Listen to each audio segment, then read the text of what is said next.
আসসালামু আলাইকুম রহমতুল্লাহি অবরাকাত। দর্শক, আমাদের প্রিয় দেশ বাংলাদেশে আমরা যখন ইসলামের কথা বলি তখন মাঝে মধ্যেই কিছু পরিচিত শব্দ আমাদের কানে আসে, যেমন বেরলবি, দেওবন্দি কিংবা সালাফ। অনেক সময় সাধারণ মানুষ হিসেবে আমরা কিছুটা দ্বিধায় পড়ে যাই যে আসলে কোনটি সঠিক পথ, কিংবা এই বিভেদ কি খুব জরুরি। আজকের ভিডিওতে আমি খুব সহজভাবে এই বিষয়টি নিয়ে কথা বলবো এবং জানবো কেন আমাদের দৃষ্টিভঙ্গি এর থেকে একটু আলাদা এবং কেন আমরা ঐক্যের কথা বলি। পুরো ভিডিওটি না টেনে শেষ পর্যন্ত দেখার অনুরোধ রইল। দেখুন, বাংলাদেশে পরিচালিত এই তিনটি ধারাই নিজস্ব কিছু বৈশিষ্ট্য আছে। যেমন দেরলবি ধারা, তারা সাধারণত রাসূল করিম সাল্লাল্লাহু আলাইহি সাল্লামের প্রতি অগাধ ভালোবাসা এবং সুফিবাদের চর্চাকে প্রাধান্য দিয়ে থাকে। দেওবন্দি ধারা, তারা ফিকা এবং ইসলামী আইন এবং প্রাতিষ্ঠানিক শিক্ষার উপর বেশি গুরুত্ব দেন।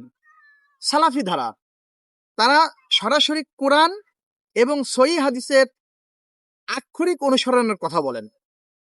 এই প্রত্যেকটি ঘটনাই ইসলামের সেবায় নিয়োজিত। কিন্তু সমস্যাটা কোথায় হয় জানেন? যখন আমরা এই ভিন্নতাকে কেন্দ্র করে একে অপরের থেকে বিচ্ছিন্ন হয়ে যাই, অথচ ইসলামের মূল শিক্ষা ছিল ঐক্য।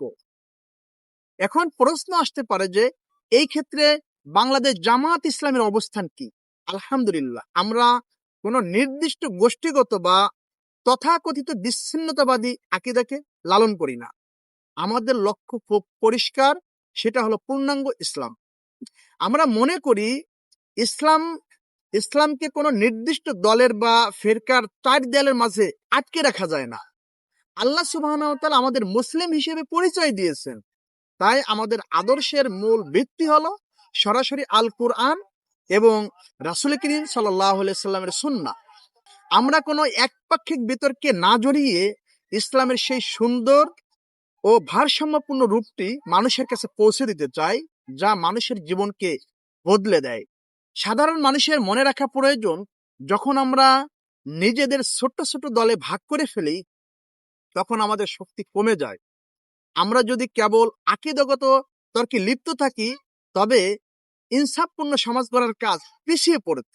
তাই আমাদের আহ্বান হলো, আসুন আমরা বিভেদ নয়, মিল খুঁজি।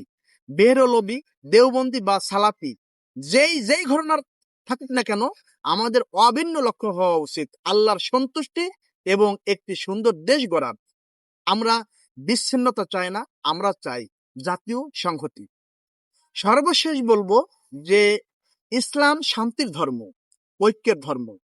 কোনো সংকীর্ণতা যেন আমাদের উদারতাকে নষ্ট না করে।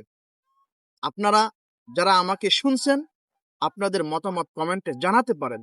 ইসলামের এই সুন্দর এবং ঐক্যের বার্তা সবার কাছে পৌঁছে দিতে ভিডিওটি শেয়ার করার অনুরোধ রইল। দেখা হবে আগামী ভিডিওতে ইনশাল্লাহ। সেই পর্যন্ত আল্লাহ আপনাদের সবাইকে ভালো রাখুন, সুস্থ রাখুন। আল্লাহ হাফেজ।